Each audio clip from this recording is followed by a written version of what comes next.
사랑하는 형제 자매 여러분, 오늘은 교회력으로 부활절 5째 주일입니다. 우리 주님께서 말씀하신 대로 죽은 자 가운데서 다시 살아나셔서 잠든 사람들의 첫 열매가 되셨습니다. 부활하신 주님으로 말미암아 믿음의 선배들 뿐만 아니라 이 자리에 모인 저와 여러분에게도 죽음에 대한 승리와 부활을 주신 하나님께 감사를 드립시다. 그리스도의 십자가 순환과 부활을 통해 영원한 생명의 자리로 부르신 하나님 아버지께 이제 우리의 마음과 뜻을 다하여 영과 진리로 주님의 이름을 찬양하며 예배합시다. 아멘. 생명의 임금 영광의 주님 없는 삶을 헛될 뿐이라 주의 사랑으로 세상 이기고 요단 건너 본향 가게 하소서. 주님께 영광 다시 사신 주 사망 권세 모두 이기시었네. 할렐루야. 하늘에서 주님을 찬양하여라. 높은 곳에서 주님을 찬양하여라. 주님의 모든 천사들아 주님을 찬양하여라. 주님의 모든 군대야 주님을 찬양하여라. 해와 달아 주님을 찬양하여라. 빛나는 별들아 모두 다 주님을 찬양하여라. 하늘 위에 하늘아 주님을 찬양하여라. 하늘 위에 있는 물아 주님을 찬양하여라. 너희가 주님의 명을 따라서 창조되었으니 너희는 그 이름을 찬양하여라. 너희가 앉을 영원한 자리를 정하여 주시고 지켜야 할 법칙을 주셨다. 온 땅아 주님을 찬양하여라. 바다의 괴물들과 바다의 심연아 불과 우박, 눈과 서리, 그분이 명하신 대로 따르는 세찬 바람아, 모든 산과 언덕들, 모든 과일나무와 백향목들아 모든 들짐승과 가축들, 기어다니는 것과 날아다니는 새들아, 세상의 모든 임금과 백성들, 세상의 모든 고관과 재판관들아 총각과 처녀, 노인과 아이들아, 모두 주님의 이름을 찬양하여라. 그 이름만이 홀로 높고 높다. 그 위엄이 땅과 하늘에 가득하다. 주님이 그의 백성을 강하게 하셨으니 찬양은 주님의 모든 성도들과 주님을 가까이 모시는 백성들과 이스라엘 백성이 마땅히 드려야 할 일이다. 할렐루야. 아멘. 무덤 위에 예수를 못 가둔 그날 임봉한 그 돌이 굴러간 날 죽음의 권세를 깨뜨린 주님 하늘에 오르신 내 주 예수 살아서 사랑 죽어서 구원 묻혀서 내 죄를 담당하사 부활로 우리를 구하신 예수 다시 오시리 영광의 그날. 자비롭고 은혜로우시며 노하기를 더디하고 한결같은 사랑과 진실이 풍성하신 하나님께서는 우리의 악과 허물과 죄를 용서하신다고 하셨습니다. 이제 그 말씀을 의지하여 우리 죄를 고백하오니 주님께서 저에게 은총을 베푸시는 것이 사실이면 우리의 악과 우리의 죄를 용서해 주시고 모든 불의에서 우리를 깨끗하게 해주시고 우리를 주님의 소유로 삼아 주시옵소서. 주여 주 예수여 저를 기억해 주소서. 주여 주 예수여 당신 나라 임하실 때 주여 주 예수여 저를 기억해 주소서.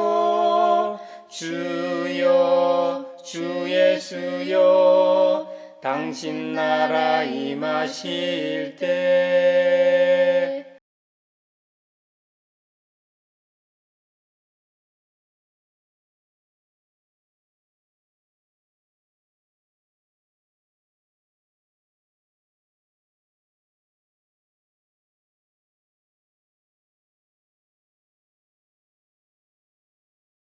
내 이름으로 일컫는 나의 백성이 스스로 겸손해져서 기도하며 나를 찾고 악한 길에서 떠나면 내가 하늘에서 듣고 그 죄를 용서하여 주며 그 땅을 다시 번영시켜 주겠다고 약속하신 우리 아버지 하나님께서 여러분의 죄를 용서하셨음을 주님의 이름으로 선언합니다. 아멘. 찬미하여라 오 나의 영혼아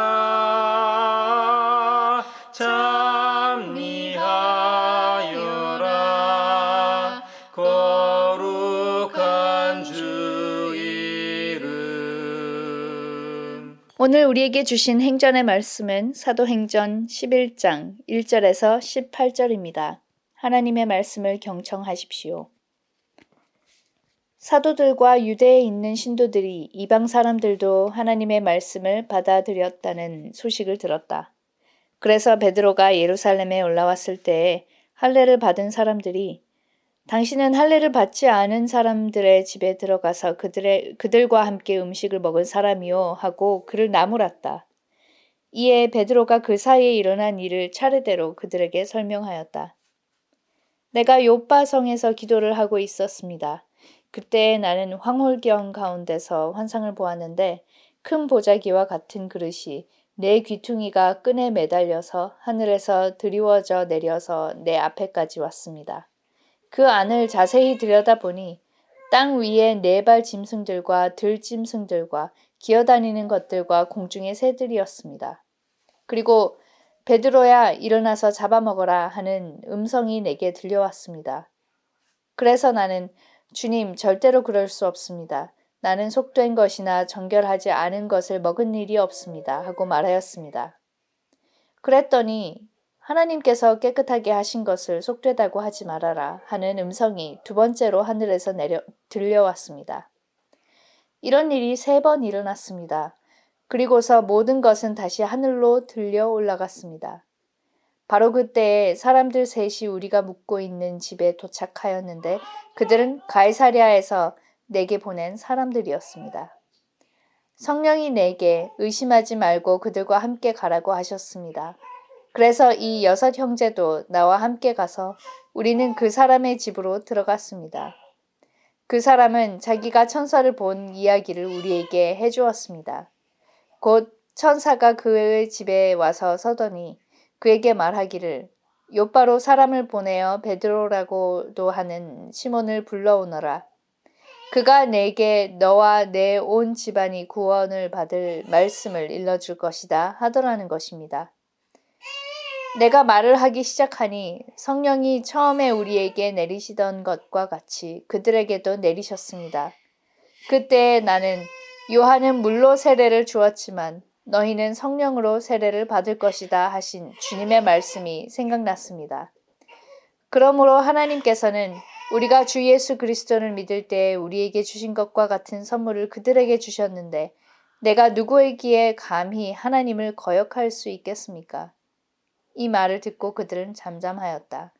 그들은 하나님께 영광을 돌리고 이제 하나님께서는 이방 사람들에게도 회개하여 생명에 이르는 길을 열어주셨다 하고 말하였다. 즐겁도다 이날 세세의 할말 사망 권세 깨고 승리하셨네.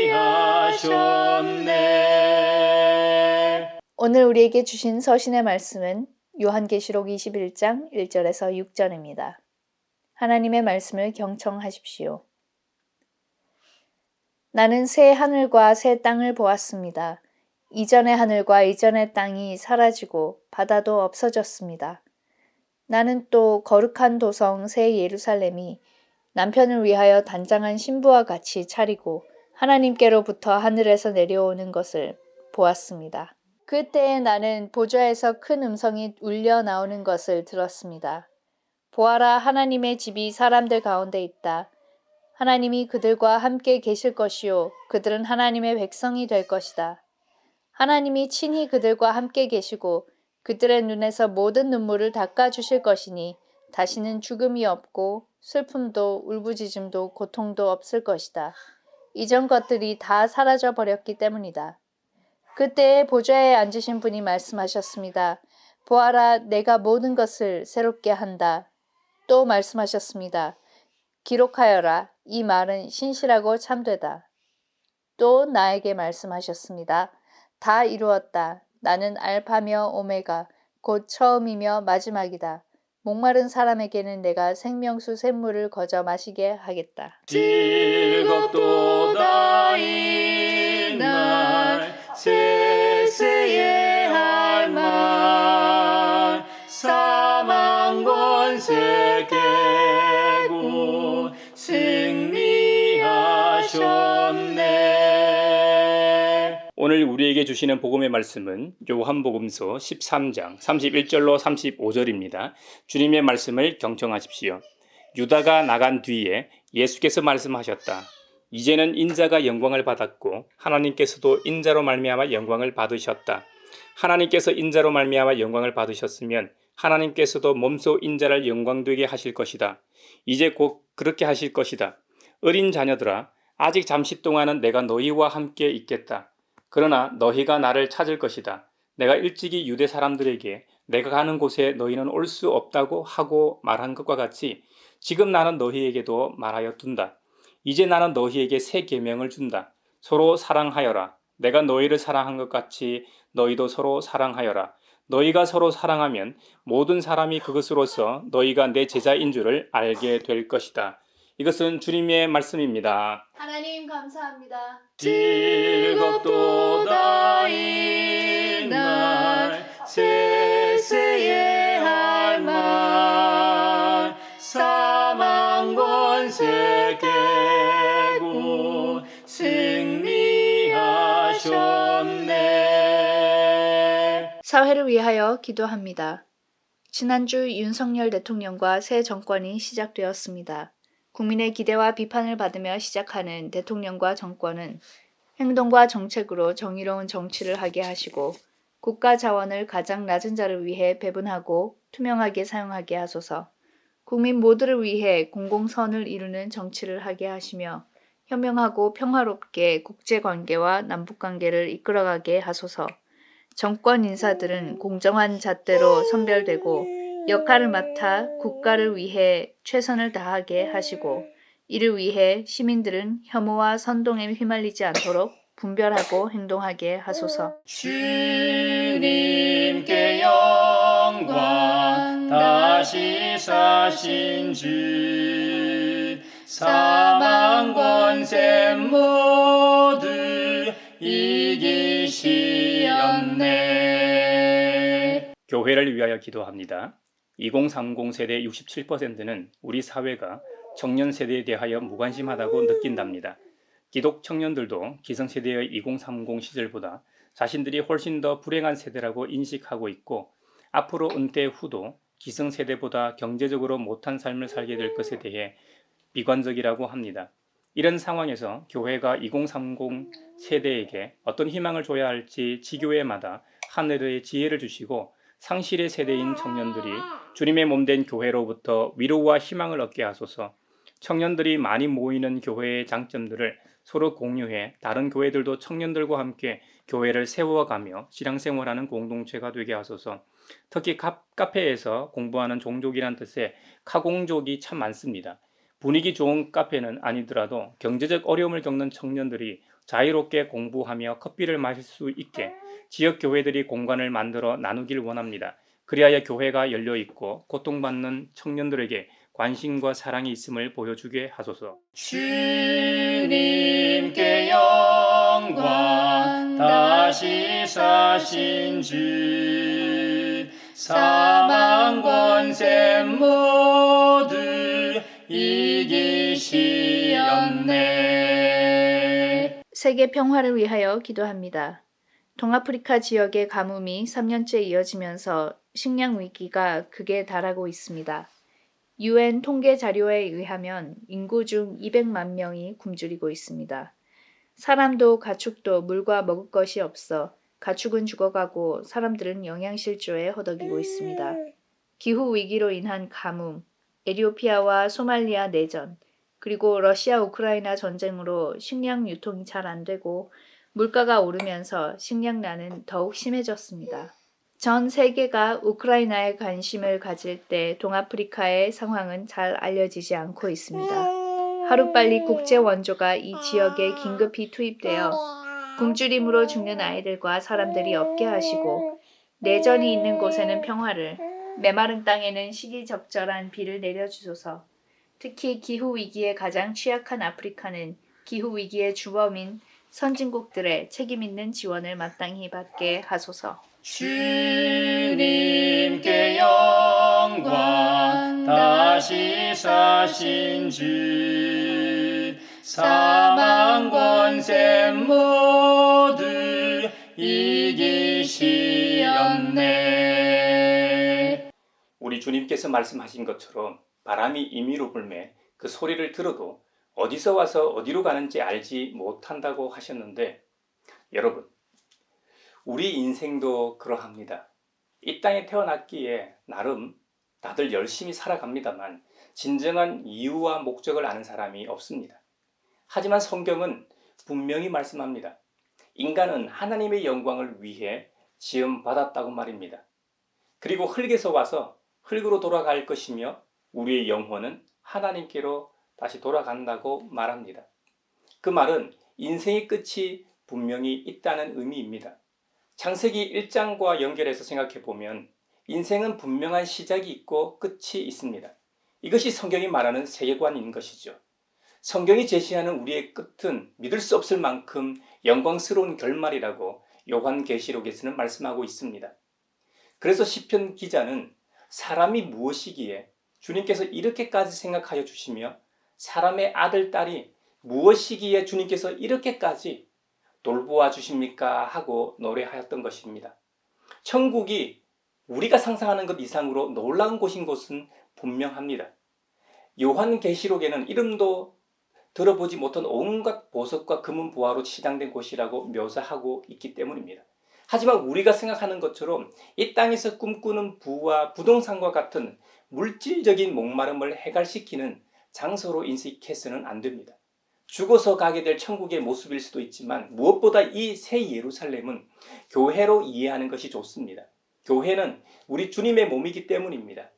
온갖 금은 보화로 치장한 궁궐보다 더 좋은 곳이 사랑하는 우리 주님과 딱 붙어 지내는 것입니다. 그래서 시편 기자는 84편 10절에서 주님의 집들 안에서 지내는 하루가 다른 곳에서 지내는 첫날보다 낫기에 악인의 장막에서 살기보다는 하나님의 집 문지기라도 있는 것이 더 좋습니다 하고 노래하였던 것입니다. 사실 우리 시대의 권력의 정점인 백악관의 주인이 된다고 해도 그곳에 우리 주님이 계시지 않는다면 그곳은 행복한 곳이 아닙니다. 물질의 정점인 삼성의 오너가 되거나 구글이나 애플, 아마존, 페이스북, 테슬라 최고 경영자가 된다고 해도 그곳에 하나님이 계시지 않으면 아무 의미가 없습니다. 하나님의 나라에서 가장 중요한 것이 바로 하나님이 계시느냐입니다. 계시록 21장 3절에 의하면 하나님의 집이 사람들 가운데 있는데 하나님이 그들과 함께 계실 것이요 그들은 하나님의 백성이 될 것이다. 하나님이 친히 그들과 함께 계시다고 말합니다.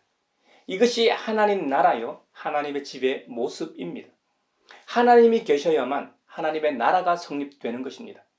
남들이 부러워할 만큼 좋은 곳이라 해도 그곳에 하나님이 계시지 않다면 그곳은 지옥입니다. 요한계시록 21장에 보면 새 하늘과 새 땅, 신천 신지가 나옵니다. 이와 유사한 이름을 가진 이 땅과는 전혀 다른 곳입니다. 계시록 21장 1절에 보면 요한 사도가 본 환상을 기록하고 있는데요. 그 내용은 다음과 같습니다. 나는 새 하늘과 새 땅을 보았습니다. 이전의 하늘과 이전의 땅이 사라지고 바다도 없어졌습니다로 시작합니다. 역사의 종결, 종말을 상징적으로 보여주는 것이죠. 이것은 이중적인 의미를 지닙니다. 우리가 살아가는 역사의 종착점인 동시에 영원한 나라의 시작점임을 알리는 것이죠. 성경만큼 태초부터 종말까지 역사 전체를 조망하는 책이 어디 있을까요? 성경은 하나님의 사랑에서 기인한 구속의 역사를 보여줍니다. 인간에 대한 하나님의 구원은 지난 시간 칼빈주의 5대 사상을 살펴보았던 것처럼 보편적이면서 완전한 것입니다. 보편적이며 완전한 것을 보여주는 바로 새 하늘과 새 땅의 원어를 보면 이렇습니다.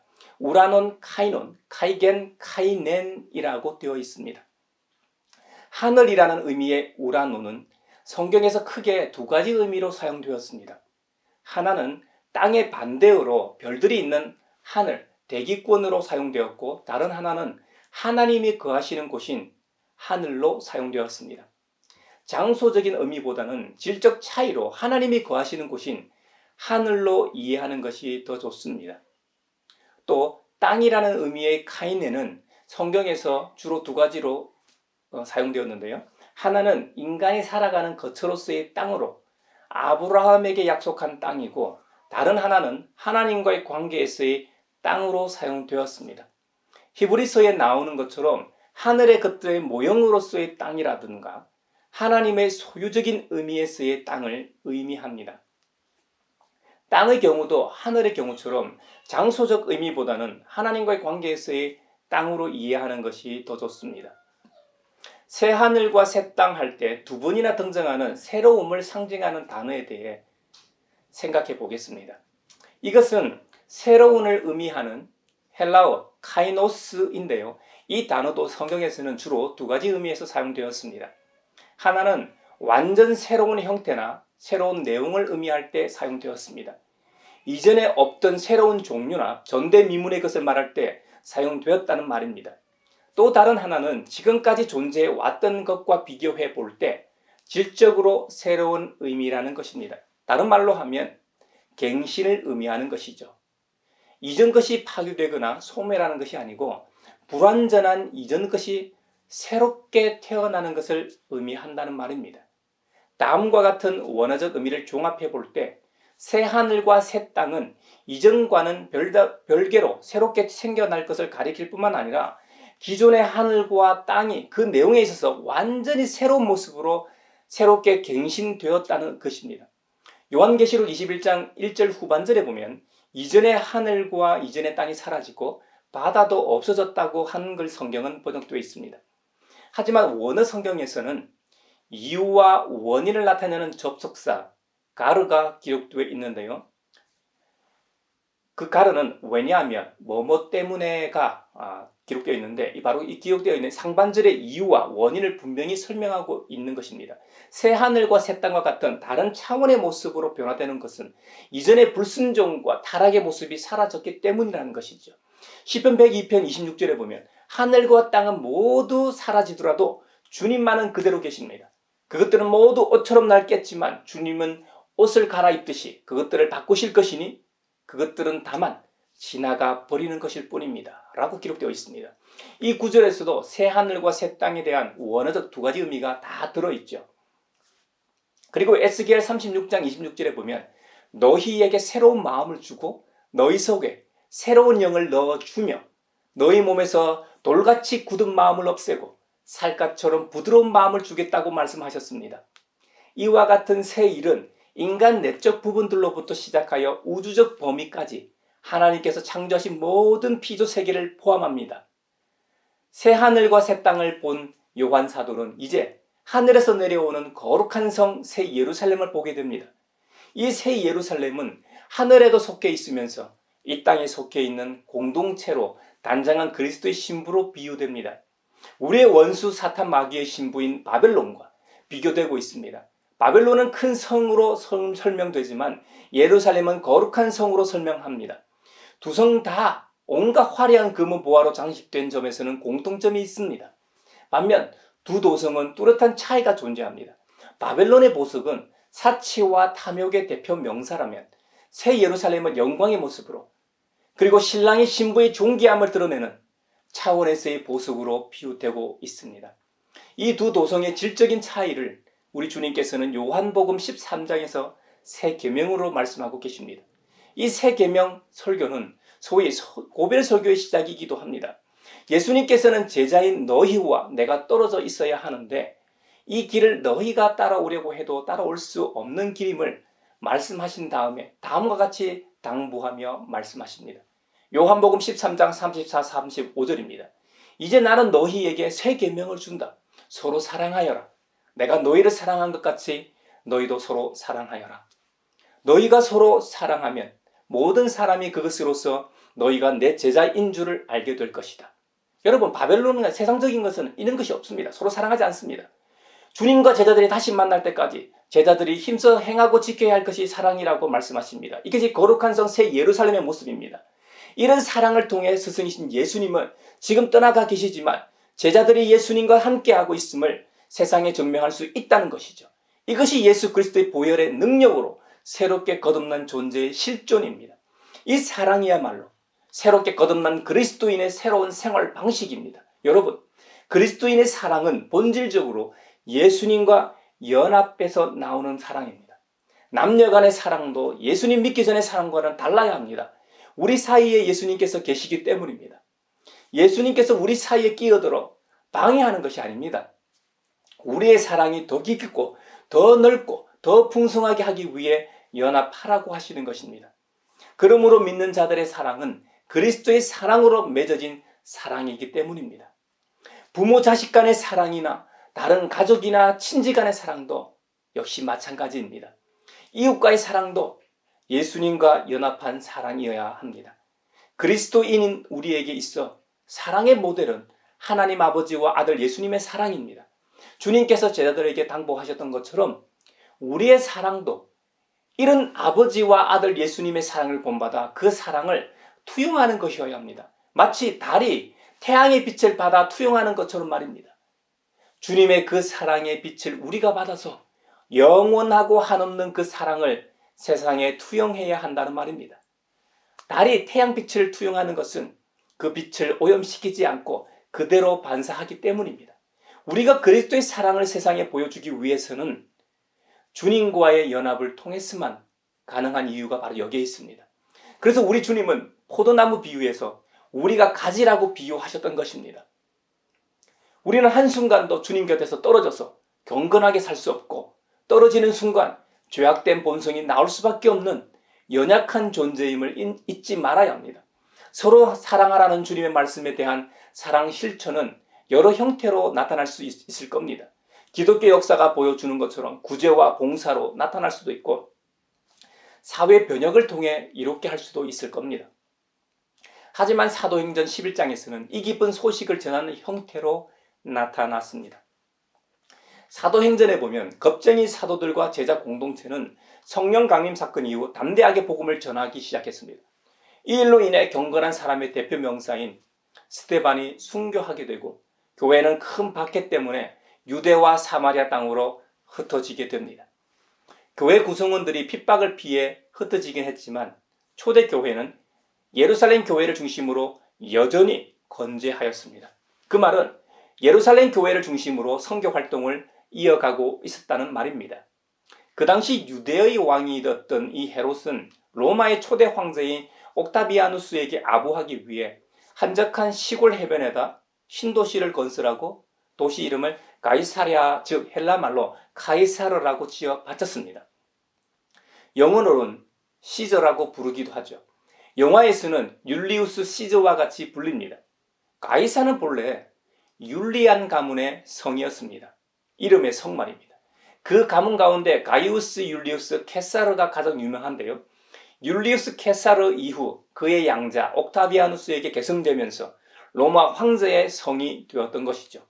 로마의 황제 옥타비아누스에게 잘 보이기 위해 헤롯이 만든 가이사라 신도시의 이탈리아 로마 군대의 백부장 중 고넬료라는 사람이 있었습니다. 그는 이방인임에도 불구하고 일찍이 복음을 받아들이고 주님의 제자가 된 인물입니다. 그는 경건한 사람으로서 온 가족과 더불어 하나님을 경외하며 유대 백성에게 자선을 많이 베풀며 늘 기도하는 사람이었습니다. 여러분, 참 대단한 사람 아닙니까? 그가 기도하는 가운데 환상을 보게 되는데 그 환상은 예수님의 수제자 베드로를 강사로 초청하라는 것이었습니다. 베드로도 그때 이방인에 관한 환상을 통해 가이사랴에 있는 이방인 고넬료의 초청에 응하게 됩니다. 그 당시 이방인과는 상종하지 않는 것이 유대인들의 불문율이었으니 베드로가 이방인에게 가서 복음을 전하는 것이 얼마나 어려운 일인지 짐작할 만합니다. 베드로가 성령의 인도하심에 따라 이방인 고넬료의 집에 가서 설교를 하게 됩니다. 그런데 놀라운 것은 베드로가 설교하는 그 자리에 성령님께서 모든 사람에게 내려오셔서 성령 세례를 받게 됩니다. 이후 주님의 명에 따라 물세례도 거행하게 되죠. 그런데 말이죠. 이 일로 인해 초대교회이자 모교회인 예루살렘 교회에서조차 분쟁이 생겼답니다. 심지어 사도들도 이방 사람들도 하나님의 말씀을 받아들였다는 소식 때문에 혼란스러워했고, 베드로가 예루살렘 교회에 돌아왔을 때 할례를 받은 사람들이 베드로를 비난하게 됩니다. 할례를 받지 않은 사람들의 집에 들어가서 왜 그들과 함께 음식을 먹었느냐는 것이죠. 여기서 우리가 주의 깊게 볼 대목이 있습니다. 땅끝까지 이르러 주님의 증인이 되어야 할 증인 공동체 자신이 복음의 장애물이 되고 있다는 사실입니다. 이러한 일은 우리 주위에서도 얼마든지 일어나고 있고 일어날 수 있는 일입니다. 교회 다니는 성도들 때문에 교회 나가지 않는 사람들이 의외로 많다는 사실입니다. 그 대표적인 사람들이 가난한 성도라고 불리는 분들일 겁니다. 죽도록 충성하는 교회의 일꾼이 되겠다고 낯선 사람들 때문에 교회 안에 문제가 생기는 이 아이러니를 우리는 망각하지 말아야 합니다. 베드로는 자신을 나무라는 사람들에게 자초지종을 설명합니다. 나도 당신들과 같이 똑같이 할례받은 사람으로서 부정한 것을 일평생 금하여온 사람입니다.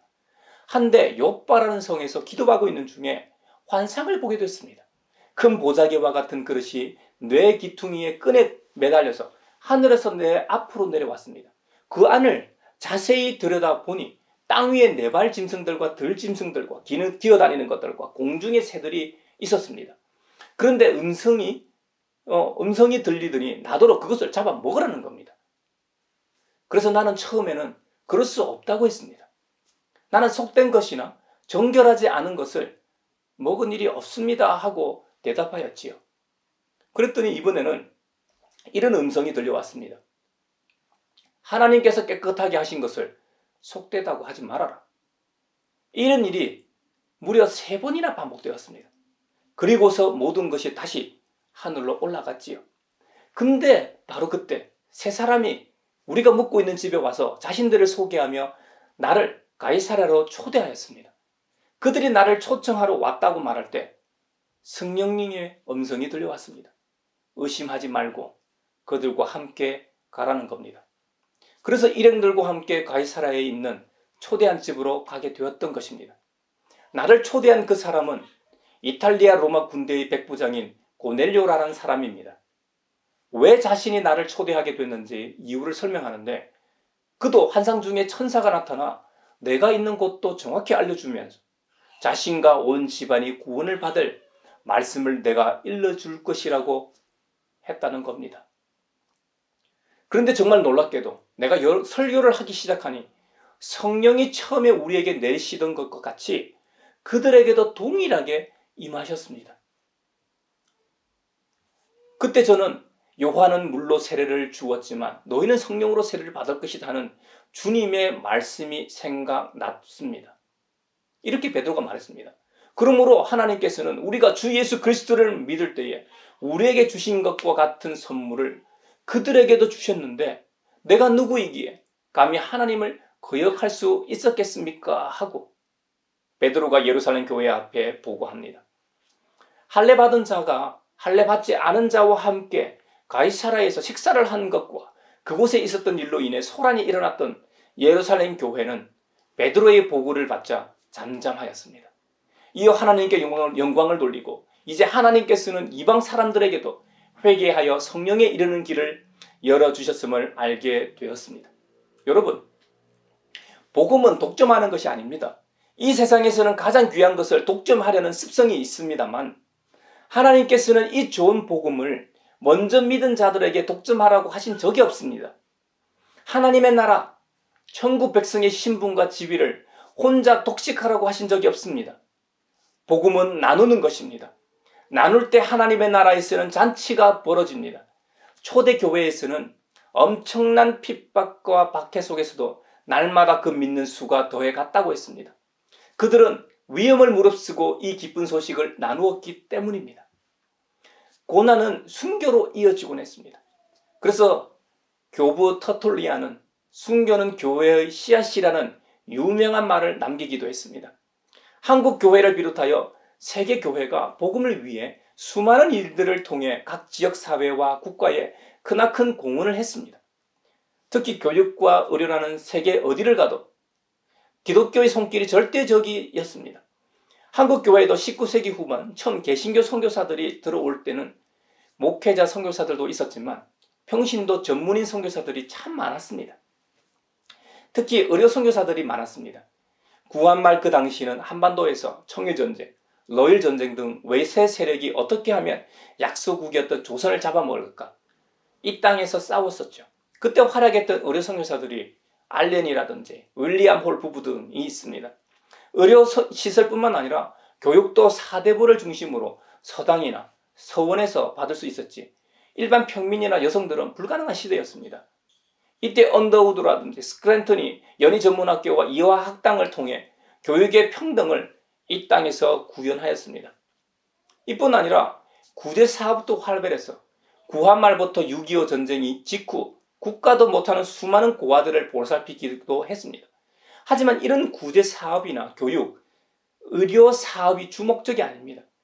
예수님의 3대 사역을 통해서도 알 수 있듯이 가르치시며 천국 복음을 전파하시며 모든 병과 모든 악한 것을 고치셨습니다.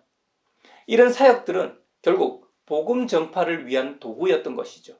오늘날에도 교회가 이와 같은 사역을 하는 것은 매우 중요합니다. 하지만 주객이 전도되어서는 안 됨을 우리 모두 기억해야 합니다. 이런 사역은 결국 영혼 구원을 위한 도구임을 명심해야 합니다. 그래서 오늘 본문들에서 알 수 있는 것처럼 예수님께서 사랑하라는 새 계명을 주셔서 베드로 같은 제자 공동체가 자신들이 상종도 하지 않던 사람들을 만나게 했습니다. 그리고 당시 할례 받지 않은 이방인과는 함께 식사를 하지 않는 사회적 통념, 바로 고정관념을 초월하게 하셨습니다. 그들에게도 생명의 말씀이 필요했고 그들에게도 동일한 성령의 임재가 있었던 것이죠. 제자 공동체처럼 고넬료를 비롯하여 이방인 공동체도 한 성령 공동체로서 그리스도 안에서 형제자매된 자로서 동일하게 기쁜 소식을 전하며 살았을 겁니다. 이러한 삶이야말로 요한계시록에 나오는 새 하늘과 새 땅이 펼쳐짐으로 일어나는 일입니다. 영혼 구원을 위해 힘써 사역하고 온 베드로를 교회 공동체 안에 있는 형제자매들이 책망하고 나무란 이유는 왜 전통과 관습을 깨고 무할례절의 집에 들어가서 함께 먹었느냐였습니다. 베드로도 성령이 이끄시기 전에 동일한 입장이었으니 얼마나 답답했을까요? 하지만 주님께서 새 영과 새 마음을 주심으로 완전 새로운 형태, 새로운 내용으로 거듭나게 되므로 나로부터 시작하여 나를 둘러싸고 있는 사람과 환경 모두가 갱신되고 새롭게 변화를 경험하는 것이 이것이 진정한 새로움, 카이노스의 세계입니다. 주님의 십자가의 능력으로 인해 새로운 피조물이 된 사람은 이제 새로운 생활 방식으로 살아가게 됨을 기억합시다. 그 새로운 생활 방식은 서로 사랑하는 것입니다. 이것은 내 가족을 포함하여 교회 공동체와 직장 동료들과 내가 만나는 모든 사람들과 피조 세계를 다 포함합니다. 저와 여러분이 새 계명을 받은 자로서 서로 사랑하는 예수님의 제자가 되길 바랍니다.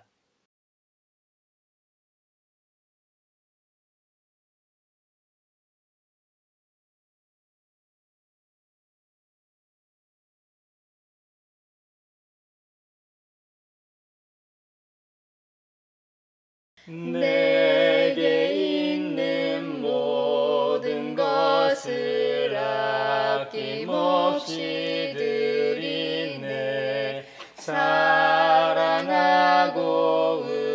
의지하며 주만 따라 살리라. 주께 드리네. 주께 드리네. 사랑하는 구주 앞에 모두 드리네. 아멘. 여기에 모인 우리는 우리의 믿음의 역사와 사랑의 수고와 우리 구주 예수 그리스도에 대한 소망의 인내를 여기 연보에 담아 올려드립니다. 주님께서 말씀하신 대로 인색함으로나 억지로 하지 않고 어린 양의 보혈의 능력을 믿고 의지하며 살게 하심에 감사하여 각각 그 마음에 정한 대로 즐거운 마음으로 바치오니 향기로운 예물이 되게 하소서. 은혜의 주님, 우리의 정성을 어여삐 여기시어 주님께서 베푸신 은혜에 비하면 보잘것없지만 말씀하신 대로 미리 구별하여 드리오니 기쁘게 받으시옵소서. 우리의 가진 것이 비록 적어도 바치는 기쁨은 더 커지고 비록 버는 것이 적어도 나누는 즐거움은 더욱 넘쳐 우리 믿음의 소문이 각처에 퍼지게 하소서. 우리 주님 예수 그리스도의 이름으로 감사하며 기도하옵나이다. 아멘. 갈보리 그 언덕에서 깊은 샘이 터지고 하늘 문이 다 열리며 그의 자비 넘치네. 물결치는 주의 사랑 한없이 쏟아지고 하늘나라 평화 정의 죄악 세상 접시네. 하늘나라 평화 정의 죄악 세상 접시네. 서로 평화 인사를 나누겠습니다. 주님의 평화를 빕니다. 주님의 평화를 빈다 얘들아.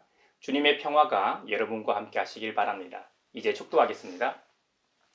우리를 하나님 나라의 백성으로 부르신 아버지 하나님께서 여러분에게 복의 복을 내려주셔서 언제 어디서나 여러분을 지키시기를 원하며 주님께서 그분의 인자한 얼굴을 여러분에게 비추사 필요에 따라 물질과 건강과 은혜 베푸시기를 원하며 주님께서 여러분이 하시는 일과 가정과 자녀들과 함께 하시길 원하며 주님의 몸된 하나의 거룩하고 보편적인 사도적인 모든 교회와 코로나 종식을 바라는 이 나라와 세계 그리고 우크라이나 전쟁 종식과 오늘 말씀처럼 서로 사랑하라는 새 계명을 믿고 가까운 곳에서부터 모든 사람과 피조 세계에 실천하고자 다짐하는 사람들 위에 평강 주시기를 성부와 성자와 성령의 이름으로 축원하옵나이다. 아멘.